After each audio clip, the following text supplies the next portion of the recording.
Whoops, I was late with the May video, so I just smushed it with the June video. But anyway, yeah, one thing about me is I'm totally all for diverse representation in media, especially for Asians. That's the whole thing for May. But this isn't the movie, so of course even less games out there have an Asian protagonist, so I opened the month up to concepts of Asian origins. And June is all about monsters, which originally came from Jurassic June, but I also opened that up to kaiju and other monsters, so I'm not just limited to dinosaurs. Let's get into it.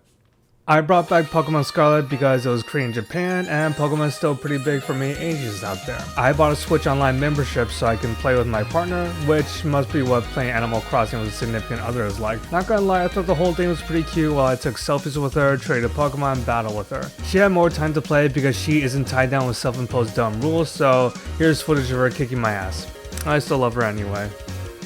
The graphical and performance issues were still a little bothersome, but they weren't a deal breaker because I was busy concentrating on the story and exploring. While the story isn't mind-blowing, it is definitely an improvement over several previous titles, focusing on people relationships instead on all three plot lines. Area Zero really shined in that aspect, giving us heartwarming and engaging character interactions, exploring together like actual friends, and with a decently climactic and difficult final boss to boot. The main game isn't exactly difficult to begin with, but the problem with these recent games is that they're no longer super innovative or challenging given how little development time they were giving.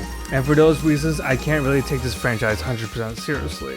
That being said, I also had two dumb self-imposed rules when it comes to playing any Pokemon title. I can only catch and use Pokemon that are released in that generation, and I had to nickname them, some exceptions apply. My team in Scarlet consisted of Toedscruel, Garganacl, Cetitan, Palmet, Espathra, and Skeledirge. This team has struggled and triumphed at different points. It could be a lot better, but like I said, I was playing for mostly story. But I was also playing with strategy in mind instead of just utilizing brute force, something that really helped me out with Roaring Moon. If I didn't care about my movesets, I don't know if I could have been Sada on the first try. I'm not married to my current setup, but I've been playing like this for so long that it doesn't make sense for me to change anything. Team building is my favorite thing about Pokemon, full stop. At least that's something that'll never change. I had no idea what to expect out of Chinese parents. I didn't watch any gameplay footage or trailers, I just waited until the next Steam sale to pick this up. It was pretty repetitive yet strangely relatable at the same time. I was surprised and not surprised that I couldn't live up to my parents' expectations in this game, which is pretty depressing. When I grew up, settled down and got married, I thought I was done, which is a little fucked up existential concept for a game, but the main takeaway is that it's a decent time killer. But I lost interest so I moved on. I have a soft spot for Asian protagonists in media that aren't pointed out to us that are Asian. Sometimes the main character can just happen to be Asian and that's completely okay. Mirror's Edge Catalyst and its predecessor is a great example of that. In this soft reboot, I love the updated graphics and the different transitions from one story beat to another. It's a very different game, but there's plenty of stuff that I do miss about the original. I don't know what to feel about the open world map, but exploring is never boring since all you do is free run. I could go on about the differences, but I believe that it did its main thing right. Get my adrenaline pumping.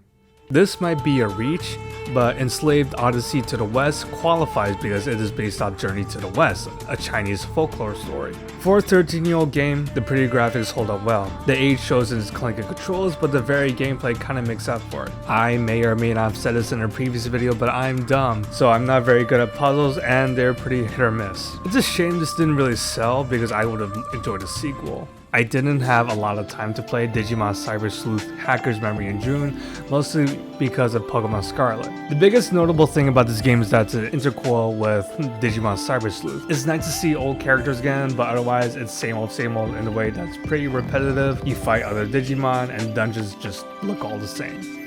But the pacing of the mission seems to be going a lot faster than its predecessor, so is that going for it. But obviously it's really recommended that you play the first game.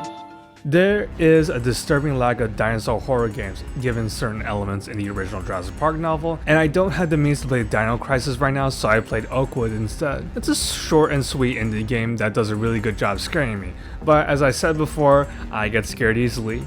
The atmosphere is pretty immersive and the dinosaur models look good too, but I don't like games where I can't defend myself, so I'll probably never play Alien Isolation. I don't usually play fighting games mostly because there's not much focus on story, but it's not a monster month if there's no Godzilla. Godzilla Destroy All Monsters Melee is a game I wish I had in my childhood, but I wasn't into Godzilla at the time, so I'm not sure where I'm going with this. But the point is that my inner child was just happy playing this for some reason. I never was able to beat this game because Mechagodzilla is so goddamn cheap, but it's fun to see all these classic kaiju. And that's all I played in May and June, another busy month for me. Lots of projects I've been working on, lots of social activity I had to do. Thanks for watching. Let me know if you played any of these games and what you think about them. See you on the next one.